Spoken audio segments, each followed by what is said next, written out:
Hello friends, welcome to your channel. আমরা যদি এখন ওয়েস্ট বেঙ্গল পিডাব্লিউডির ওয়েবসাইট, অফিসিয়াল ওয়েবসাইটে যদি গিয়ে থাকি, সেখানে গিয়ে যদি ডাউনলোডে গিয়ে আমরা নোটিফিকেশান অ্যান্ড সার্কুলারে যদি যাই, গিয়ে দেখি যে সেকেন্ড নাম্বারটা যদি আমরা দেখি, নোটিফিকেশান নাম্বারটা সেখানে আছে, দেখো, allotment of qualified candidate for appointment to the post of junior engineer mechanical under PWD on basic of the result of junior engineer recruitment 2022। মানে জুনিয়র ইঞ্জিনিয়ার যে রিক্রুটমেন্ট 2022-এর মেকানিক্যাল ইঞ্জিনিয়ারিংয়ের যে অ্যাপয়েন্টমেন্ট লেটার সঙ্গে PVR, সেটা কিন্তু দেওয়া হয়ে গেছে পিডাব্লিউডির। কীরকম, যে কিছুদিন আগে আমরা দেখেছি যে ইলেকট্রিক্যালেরও কিন্তু পিভিআরের যে প্রসিডিউর সেটা শুরু হয়ে গেছিলো।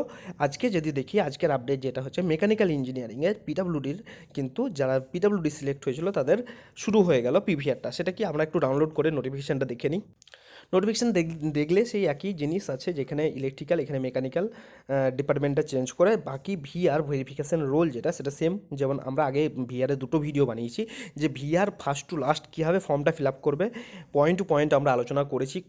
একটা ভিআর ফর্ম ফিল আপ করার সময় কোনগুলো মাথায় রাখা উচিত, কোনগুলো ভুল হওয়ার চান্স বেশি থাকে, কোনগুলো যদি স্কিপ করা যায় ভিআর তাড়াতাড়ি করা যায়, এই জিনিসগুলো নিয়ে কিন্তু আমরা দুটো ভিডিও অলরেডি বানিয়ে দিয়েছি। একটা ভিডিও ফার্স্ট ভিডিও, এবং সেকেন্ড ভিডিও তোমাদের যে ডাউট ছিল সেটা নিয়ে। তো ভিআর নিয়ে আমার মনে হয় না দুটো ভিডিও দেখার পর তোমাদের কোনো ডাউট থাকবে। তারপরেও যদি থাকে, কমেন্ট সেকশন অবশ্যই জানাবে। ভিআর ফর্ম ফিল আপ করার সময় একটু কেয়ারফুলি ভিআরটা ফিল আপ করবে। অনেক জিনিস আছে যেগুলো ভুল হয়ে থাকে, সেই জিনিসগুলো চেষ্টা করবে যাতে ভুল না হয়। দুটো ভিডিও অলরেডি আমার বানানো আছে, সেগুলো একটু দেখে নিতে পারো, ঠিক আছে। এখানে যে লিস্ট দেওয়া হচ্ছে, 30 জন যারা পিডাব্লিউডি জয়েন করবে, তাদের অ্যাপয়েন্টমেন্ট লেটার এবং ভিআর ফর্ম যেটা কিন্তু দেওয়া হয়ে গেছে পিডাব্লিউডি থেকে, ঠিক আছে। তো যারা পিডাব্লিউডি থেকে সিলেক্ট হয়েছে, সকলকেই কংগ্রাচুলেশন।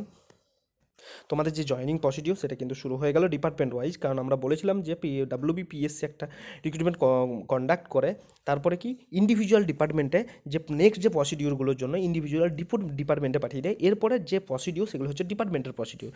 যেরকম এখানে তোমাদের ভিআর হলো, এরপরে মেডিকেল হবে, ঠিক আছে। মেডিকেল হওয়ার পর যে ফাইনাল যে তোমার জয়েনিং সেটা হবে, সেই জিনিস নিয়ে আমি এ টু জেড কীরকমভাবে তোমার রিটার্ন থেকে জয়েনিং পর্যন্ত যে প্রসিডিউর থাকে, সেটাও কিন্তু আমার চ্যানেলে আলোচনা করা হয়েছে। এখানেও যেটা দেখবো যে ওয়ার্কিং 15 আজকের ডে থেকে শুরু করে 15 ওয়ার্কিং ডের মধ্যে তোমাদের এটা ডিপার্টমেন্টে সাবমিট করতে হবে, সেম যেরকমভাবে ইলেকট্রিক্যালের ছিল, ঠিক আছে। চলো, সবাই সুস্থ থাকো, ভালো থাকো। কোনো যদি কোশ্চেন থাকে কমেন্ট সেকশন অবশ্যই জানাও।